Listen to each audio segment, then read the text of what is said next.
I was working for Level M, and he used to live really far, and I was at his house that day working. But it was a heat wave. And I was like, hell no, I don't get paid enough to do this in a heat wave. I'm going home. So I snuck out at about 12. So at that point, right, I'm in my small little car and it was hot. So all the windows are open and I go to the garage. And before I got in the car, my iPad, I put it, I don't know why I didn't put it in my bag. I put it under my seat. And then my phone was by my thighs and my wallet was by my door because I had just gone to the garage. So in the bag, there was like lipstick and, tissue or whatever. And I had put it on the floor next to me on the passenger seat. So when I got home, I'm not thinking of anything. I drive home. And also at my house, my mom used to be a curtain designer. So and her showroom was our garage. So our garages were always open for bringing business, right? And opposite our house, the family opposite has a upholstery business there where they do couches and they hire people and stuff. So their garages are always open as well during the week to bring business. So I get home, I drive into my driveway, but not inside the garage. I'm outside. I'm so tired then. I'm like, let me just take a nap. And those car naps. It was beautiful. So I put my seat back and I go. Next thing, something inside me says, open your eyes. Open your eyes now. And I open my eyes, only to find a guy with half his body inside my car. And as I open my eyes and I turn my head, he also turns his head and looks at me. And then something happens to me when I'm scared. My voice disappears. I can't scream. I can't do anything. So I'm like, no. He grabs my bag, bolts down the road. I'm still like, no. Eventually my voice comes out like, no, help. At the upholstery house opposite my house, they hired a Malawian guy, Adam. And Adam heard me screaming and he sees this boy bolting. Oh, those long legs, baby, those Malawian legs. He was in it to it. He went. He ran after. Now I'm also running behind and screaming. And then this guy went down the road and there's a park at the end of my road. So he went down the road and he was crossing through the park. And fortunately for me, there was a group of boys that are my nephew's friends. They grew up with my nephew. So when they see this boy running, and you can tell, in South Africa, you can tell when someone's running, there's a certain run. There's a certain run that they have. And they running for their lives and holding a bag. It's so odd. So, and they see Adam running behind him and they see me flailing my hands up in the air, like, oh my God, and as he's about to jump in, so at the end of the park, there's houses, right? So he's about to jump over the wall to go into the houses to escape. The boys at the park went and held him as he's jumping, pull him down the wall. And now I'm like, hey, what's happening? And they're like, sister, is this your bag? Did he steal your bag? I'm like, yes, it's not my bag. And then they give it back to me. But then the havoc ensues, baby. Welcome to Soweto, one of the most famous and dynamic places to live in South Africa. Since it was established as a, quote, blacks-only residential area in the 1930s, Soweto has been home to some of the most influential and creative South Africans, including Nelson and Winnie Mandela, Letta Mbulu and Kaifa Semenya, Trevor Noah, Sipho Hotsticks Mabuse, and Cyril Ramaphosa, to name a few. Soweto is the embodiment of how community, culture, and creativity thrive in South African townships, against the backdrop of poverty, crime, and other hardships that its residents face every day. Today, I'm with Nomhle, a fourth-generation Soweto native at her home in Diepkloof Extension. It's her last day living there in her parents' house. She's packing up to move out to Joburg's northern suburbs. I spent the day with Nomhle as she shared some of her favorite stories and memories of growing up in the area. Together, we pondered what exactly home means, whether it's a place, a feeling, or the people that you share it with. We also talked about how those people, feelings, and memories live on in you long after you've said goodbye. Welcome to Golden City. I'm your host, Zanele MG, and I love a good story. This podcast is a collection of the greatest stories I've ever heard about the city of gold, Johannesburg, South Africa.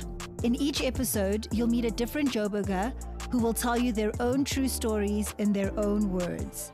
All the ups and downs, adventures, lessons, wins and losses that make life in Joburg truly interesting. This concrete jungle may not have mountains or beaches to compete with the natural beauty of other South African cities, but the diverse and amazing people who call Johannesburg home make this golden city shine bright.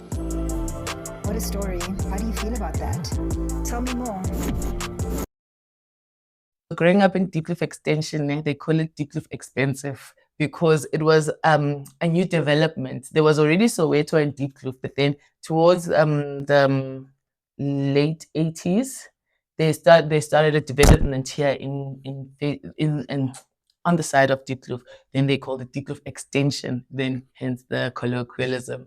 Expensive, Diepkloof Extensive. It's also called Richmond's Acres, but it's not. It's literally middle-class families. Most of them are nurses, teachers, people who started this community from the ground up, and they have worked over 20 years to get the houses that they have. Growing up here was a little bit bougier than most. I didn't really play in the streets. I only played in the streets when I went to go visit my aunt in Deep Soweto and on holidays, type of situation. That was like now fun.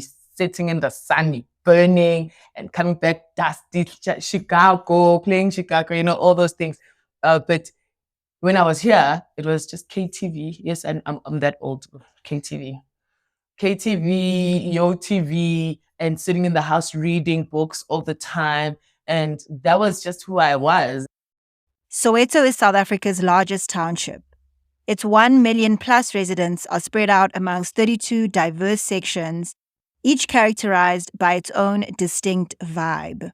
Diepkloof Extension's nickname, Richmond's Acres, is inspired by the fact that the majority of its residents range from middle to upper class. It's home to Soweto's millionaires. For the majority of Soweto residents, separated from Diepkloof Extension by just a road, survival is often a daily fight and struggle. And for the residents of Richmond's Acres, poverty is never far away. It's part of their own families and lineages, a regular intrusion into their lives, just like the boy who snatched Nomhle's bag. The life that Nomhle enjoyed in DK Extension is the fruit of the hard work of her parents, who both started from nothing.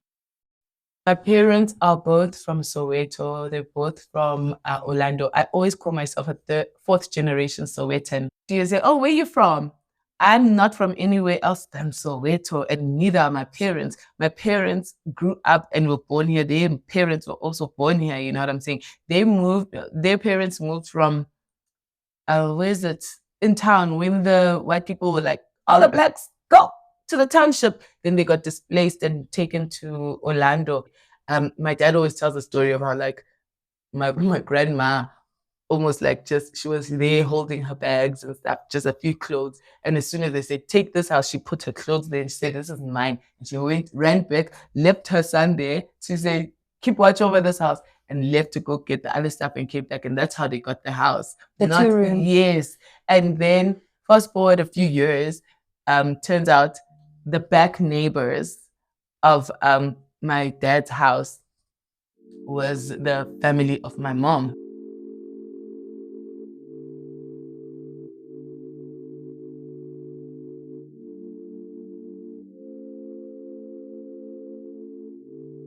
My mom is the gangster of all gangsters.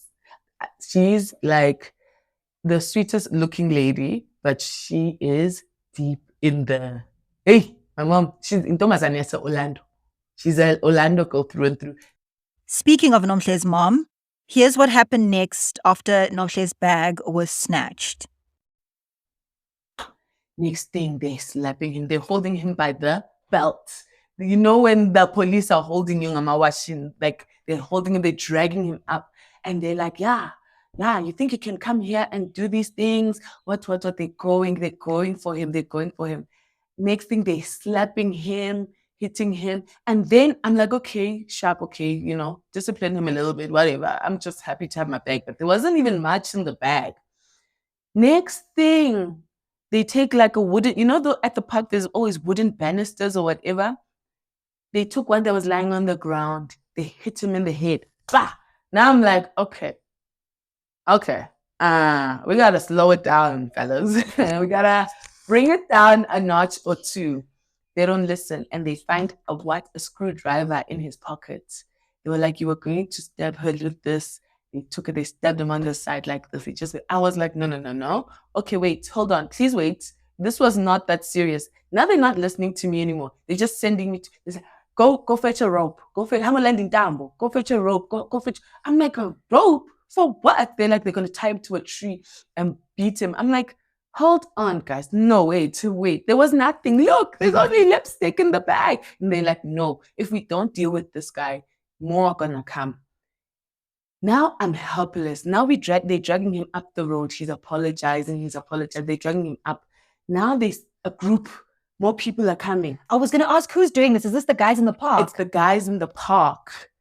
Now they're like, because they recognize me. These are people that I know from the hood, Now they're dragging him up. Now they're hitting him in the street.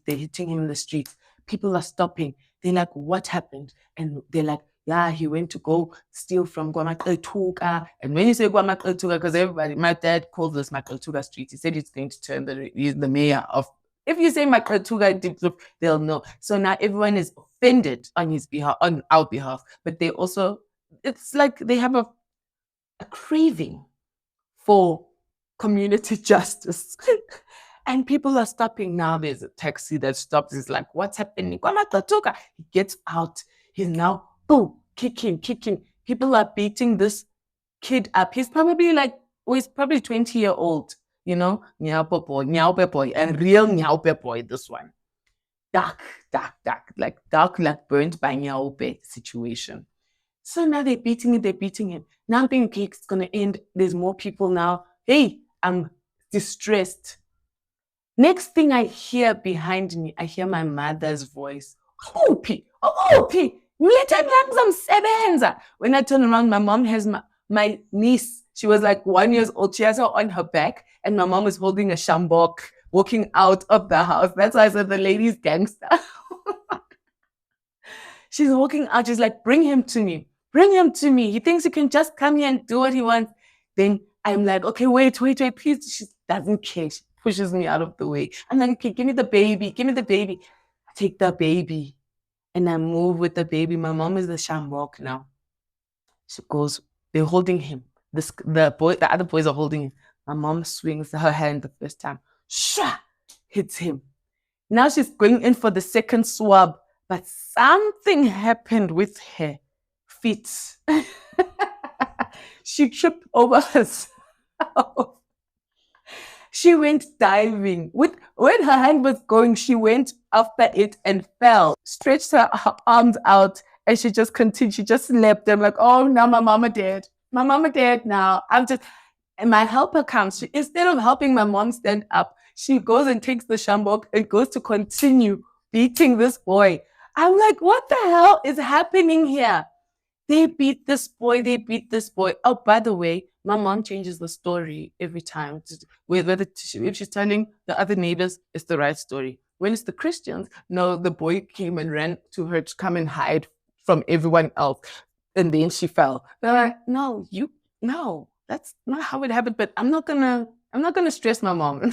I'm not gonna stress, especially because that fall broke her clavicle. She had to go for an operation. And she didn't know that it was broken. She just asked my dad for a few weeks to rub me. And she doesn't know she's causing more damage. Ends up going to Bara and X-ray show that it's like there's a crack in what was. So she had it. By the time everyone was going to go see her in hospital, the story had evolved to she was saving this boy. And I'm like, no, you were the cause. Both of her parents are pastors who run a church in Diepkloof. They're known and loved for their outreach work within the community. My mom went and studied theology, and my dad went to study theology, and they're marriage counselors, and they're now like celebrities in the church. Mama Kletu and Baba Kletu, celebs, baby. My dad is actually like high in the echelons of leadership, you know. He's a very charismatic character, so everyone loves him. He's very kind. He's a marriage counselor also in the church. Who wouldn't listen to a guy who's been married for 56 years? You know, so that's been them. Their relationship is so beautiful. My dad chills with gangsters. Like my dad chills when he comes from church in his suit, goes and chills with them, and they buy him his Coca-Cola that he's not allowed to have. But then he will sit with them while they drink their alcohol and talk to them about, yeah, you guys don't know how to drink. When I used to drink, I used to do tough cases. And then he teaches them how to love their wives, to be faithful to their children. Like he gives them like really good advice and stuff. Even Christianity helped my dad out of alcoholism. He talks about it so much. He goes, Jesus helped me to get over it because he was an alcoholic based on his past experiences, his traumas and stuff. So I understand everything that holds them to their Christian. My mom always says, the first 12 years of her marriage was the worst 12 years of her life because my dad was so deep into alcoholism. But fortunately for her, he wasn't violent. He's a happy drunk, you know, he was just a happy drunk. But it was a very divisive thing in their marriage. But Jesus saved them, and I love it for them, and I will hold on to that for them and respect that. And these are human beings, you know. These are human beings, and they're literally doing the best they can and holding on to what pulls them forward, gives them strength. So we're part of the privileged bunch, but don't take it wrong. People from Deep Cliff also have struggles, like real struggles, you know. And a friend of mine was speaking the other day, Guti, you know, we speak about Soweto with these people who are not from Soweto, white people and stuff, and we always glamorize it to tourists and stuff. Oh, Soweto, the ghetto, that's bigger, you know, Msotra. You know, but actually, it's a hard place to live in. It's a hard place to grow up in. Literally here in Deep Kloof, we are part of it's the privilege is crazy, but it also makes you so like heartbroken when you see that even, for instance, the load shedding, it doesn't affect us as much as it affects people who are just across the road in Zone 6 and people who are in the greater Soweto. It doesn't because we have a little bit more privilege, which is so terrible because I hate it. I hate it. The fact that my family in Orlando can go 6 months without electricity, that they have to start cooking outside. I hate that. Then ESCOM makes them pay 500 Rand or 800 Rand to get a technician to come help them after those 6 months, just so that they can have electricity. These people have no money. They have so much strife already, and it's so dangerous. You can't be outside the house in Orlando after 6 because they're coming for you. It's dark. It's dark. No one will help you either. You can hear the screams, but I'm not coming up to come help you because I'm going to die, you know? So it's a place rich with history, a place rich with culture, love, food, vibrant people, good, honest, hardworking people who start businesses. My parents were selling amatumbu, you know? It was chicken heads, necks, intestines, feet. And then also they would also take the extra skin that from the farm because the black people would buy the skins, fry them, take out the oil, and then that was their oil for the man. For most of her life, Nomhle's parents ran a business selling chicken offals and intestines. When they weren't at school, she and her 4 siblings helped out. Oh, I hated the smell. I hated the smell. The smell drove me insane. I couldn't stand being in the garage because my parents bought this big industrial fridge and stuff, but it was still smelly, and the cars used to be washed every day, like deep cleaned every day, because we're selling food to people. So every day my mom made sure that the health standards were like really, really high, you know, and but the smell, if I have to smell Jay's fluid again in my life, I'm gonna die. I'm gonna die. It takes me back so much to how they used to clean the area outside with that stuff so that it's sanitary for the people the next day, you know. Of course, they didn't put Jay's food in the food, but it was like the cleaning agent to down the smell and the flies. summer. Oh my God. Like, yeah, that's why to this day, I'm sensitive with smells. The day that my parents retired, I was so happy because I was like, hey, I won't have to smell this thing ever again, you know? Yeah. But other than the smell, other than everything else, it's such a treasured memory of mine. There's a picture that my parents took with their workers and stuff and my siblings when I was still a baby and we're outside in the van and stuff. It's so beautiful to see memories like that and to be remembered as a family that fed people, to be remembered as a family that took care of people, you know? And yeah.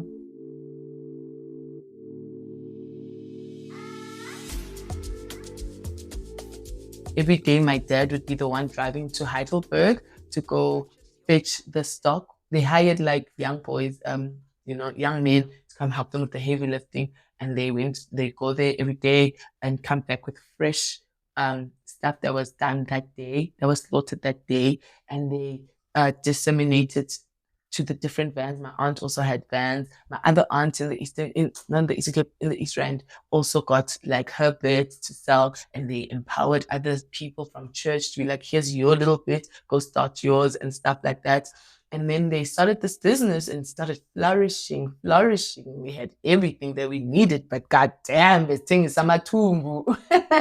You know, it was and it was so wonderful to experience that. Now in hindsight, it's wonderful to know that I experienced that. And also in hindsight, thinking back, when my parents stopped this business, a lot of people's lives changed. A lot of people's lives changed because they relied on this stuff to live.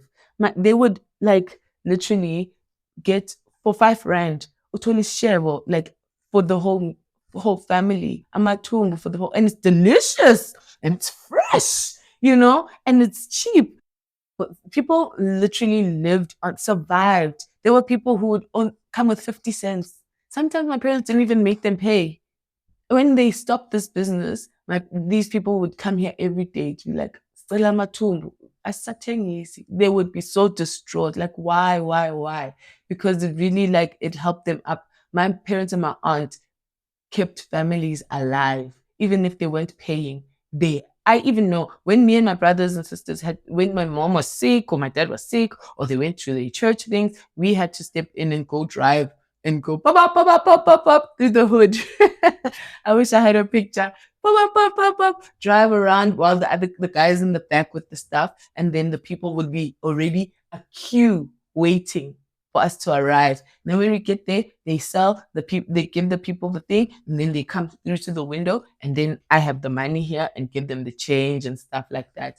And I remember also now knowing that there are certain people that you shouldn't make pay. There are certain people, and I knew that even if my parents didn't tell me explicitly there are certain people, I knew that my parents did that, my aunt did that, and there were people who came and I know there was this disabled child who always came every day to my dad, and as soon as I started doing my dad's route, I knew that he wasn't making her pay, and she would just get whatever she wanted. But it was it's so special to think about it, that they really held this community up. And even to this day, they stopped this business about 10 years ago, but even to this day, they're like, oh, pop-ups.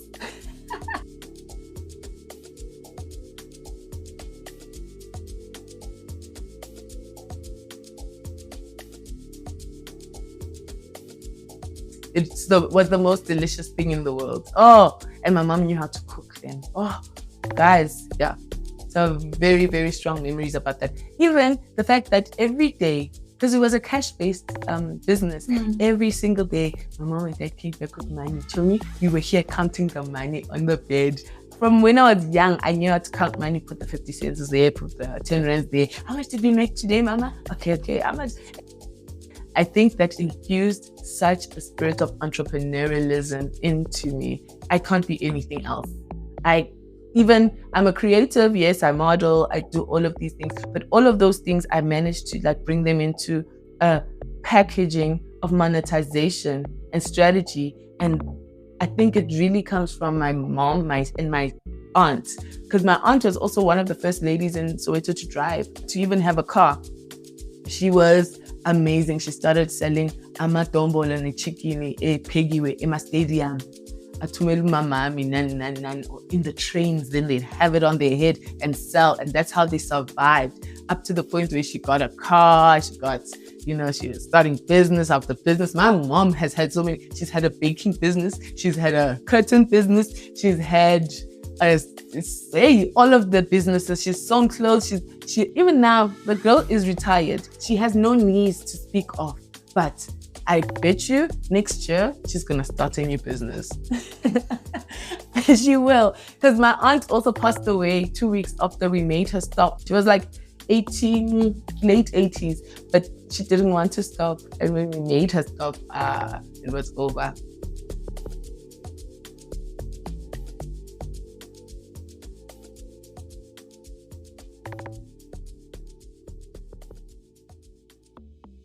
Nomhle referred to the bag thief as a nyaupe boy. Nyaupe is a slang term for heroin and other street drugs.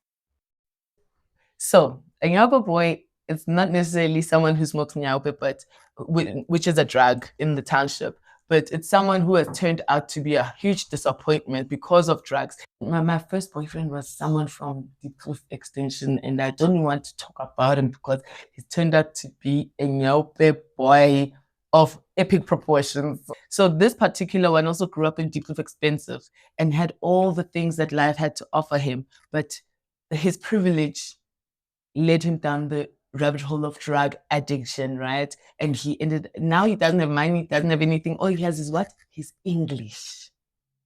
He only has his English left.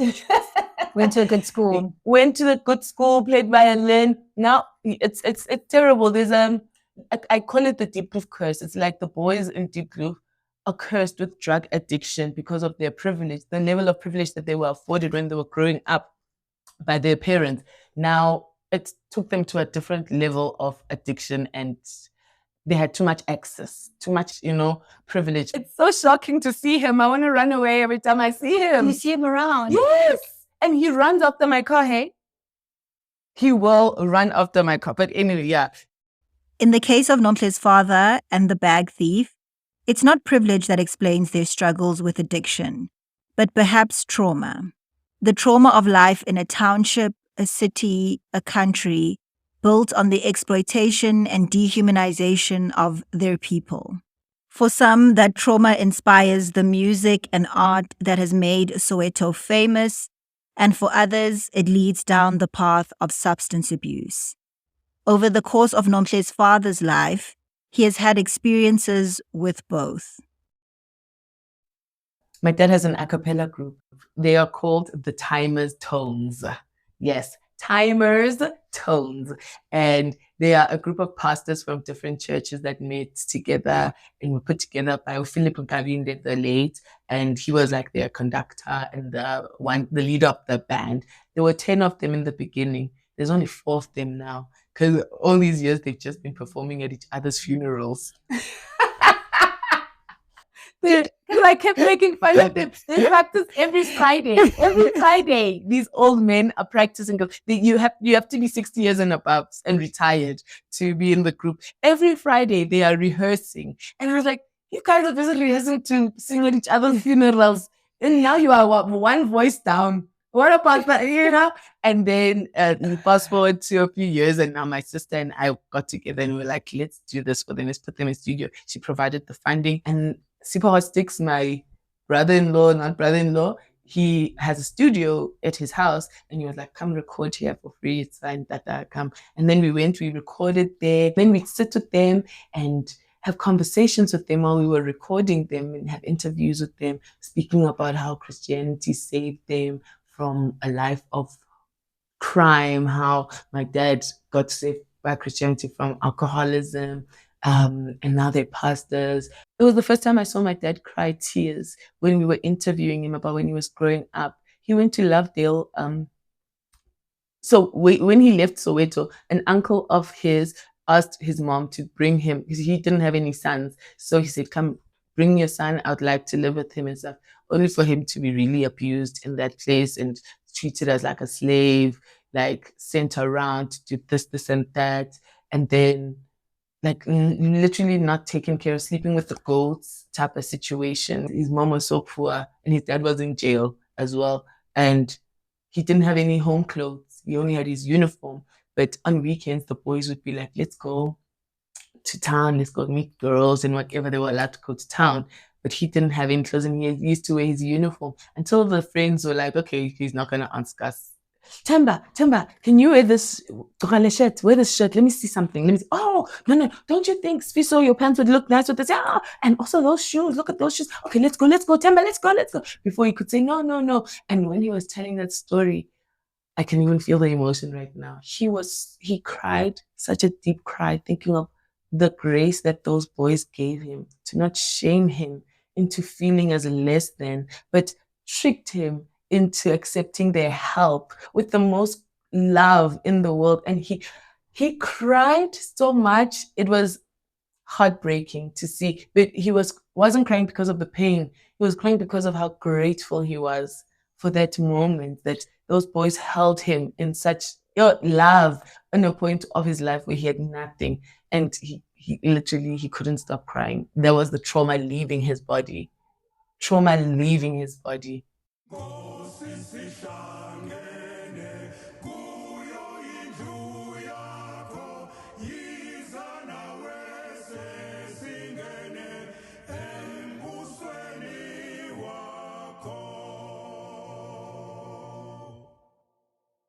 My dad was a child who had nothing and built his way up. I don't know how he got to that school, the boarding school called Lovedale.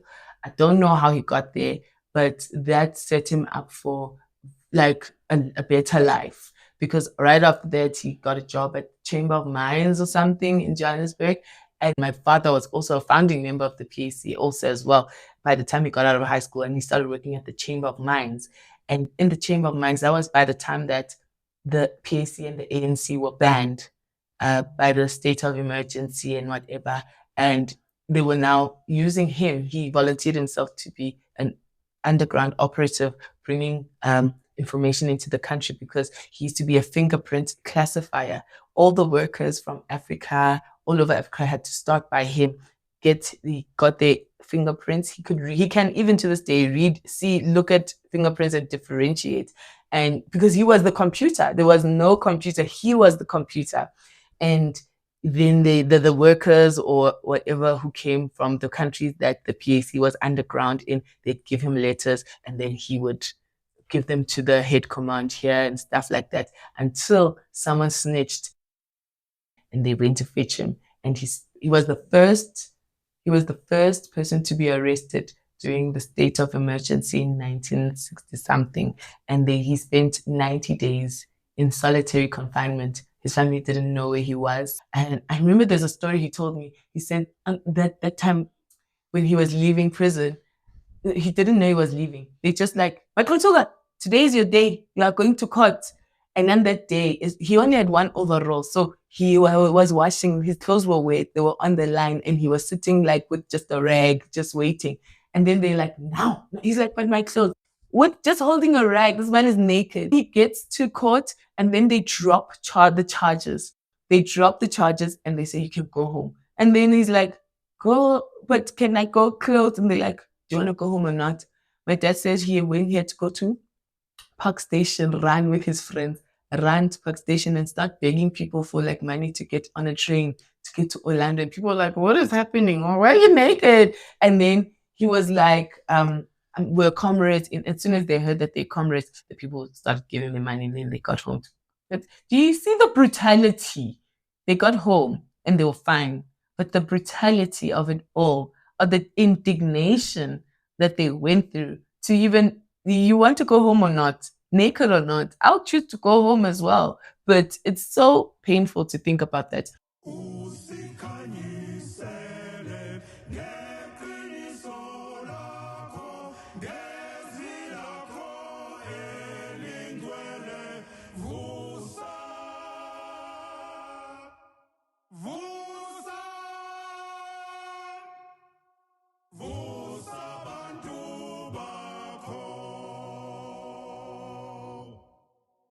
dad is turning 84, I think, this year. And I wish my dad didn't have to die, but he has to one day.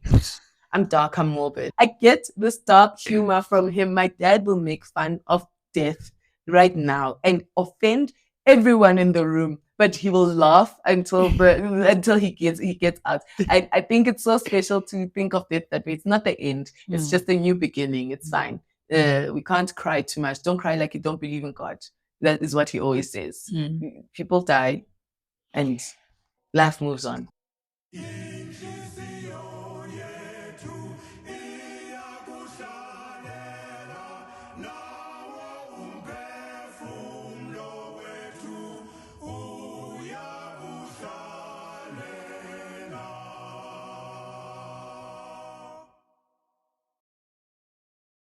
When I interviewed Nomhle, there were 4 Timer's tones remaining, including her dad. Now, there are 3. On the 19th of January 2025, Nomhle's father, Mr. Themba Maqethuga, passed away, aged 83. I got to meet him that day that I visited. A tall, handsome man with a big Santa Claus-like beard and a radiating warmth. The 3 of us had a lively conversation about his political past and his fears and hopes for South Africa's political future. The gist of what he said can be summed up as follows.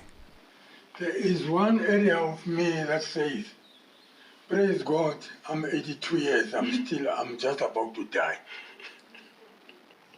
I pity those who are 40 years because the future of South Africa is so undetermined. Really, I feel so worried.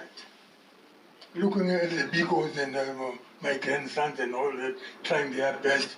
But black people are so selfish. Because the way we are so selfish and self-centered. The Ramaphosas, the Mantashes, who is this vice president? Mashatile and all thieves. Hey. They think for their own families. Gone are the days that nationalism, spirit of nationalism, is no longer there. Every man for himself. Tell me that the poor people like us, we're desperate. We don't know how I left to our right. And there is no hope. After sitting with her dad, Nomhle and I decided to take a break from the packing and go on a walk through her neighborhood to buy some ice lollies that might cool us down from the December heat. We walked the same streets that Nomhle had run down, chasing after the young man with her bag, past the park where the community had caught him and carried out his mob justice. So, how did that story end? So, eventually, everything happened so fast. Then my mom gets up. Eventually, they stop beating him. And then she says, okay, stop now. Stop. It's not funny anymore. Stop. It's not right. We shouldn't kill him. Leave him. He's going to learn his lesson and he'll never come back. Let's leave him. So everyone leaves him. Now we walk back to my house, me and my mom and stuff. And the community now is dispersing and stuff. And this boy is now standing there. My mom says, go. And then he starts walking and she's like, Gijima! Run the same way you were running with my child bag. And then he starts running. When he reaches the corner, we see him turn around and sprint back towards us. Now we're like, what's happening? Why is he coming back? Only to see a VW Vura turn the corner. It's my neighbor who I grew up with from opposite my house. He's I don't want to say dangerous, but he's dangerous, you know? Yeah. And he and someone called him to say, someone just stole Steffi's things and he was in Orlando.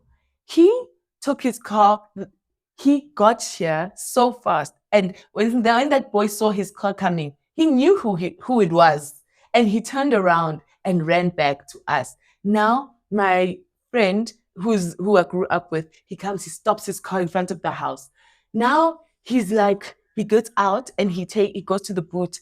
He takes out a hammer the size of my head And he's like, where is he? Where is he? Now my mom is like, no, please, don't do this. Don't do this. Your grandma just passed away. Please don't do this. You're not supposed to do it. It's not tradition. You can't do this. Now she's trying to beg him. He's not hearing it. Here I am in the garage of my house. There's the Nyaupe boy in front of me. It's me and my friend who's behind me. He's seeing red. He just wants to hit this boy with this hammer.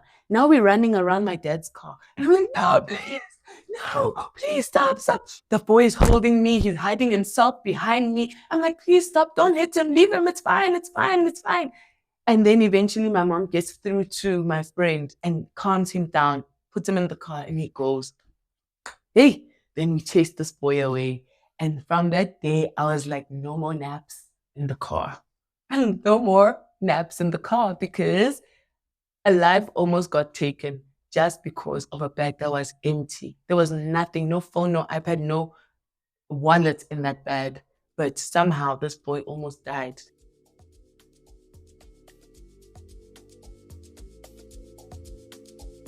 The sun almost setting on Nomhle's last day as a Soweto resident, she reflected on what she was going to take with her, how Soweto had made her who she is.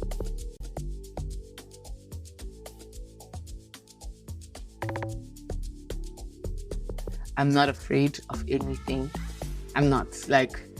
I'm a scaredy cat, yes. I'm scared of rats, snakes, whatever. But I'm not afraid of anything. Because I grew up in this world where your confidence is the thing you lead with, or else you will be finished. Because I grew up in that kind of world, I'm not afraid of anything. I have so much confidence. I can do anything in the world and I will do it well. And that's how I just run my life. And it's not something that I have to tell myself in a mantra every morning. It's infused in my body. And also I know how protected I am. When I say that Vura came across that corner and my bodyguard was coming to kill the person who he thought was trying to mess me up, I am so protected.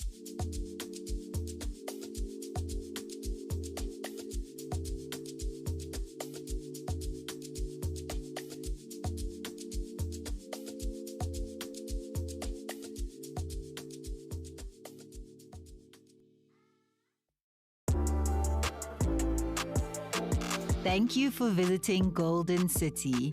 If you liked this episode, follow, subscribe on all social media and streaming platforms. If you love this podcast, give us 5 stars. I'd love to feature you on Golden City. To submit your story, go to www.goldencitypodcast.co.za. See you next time.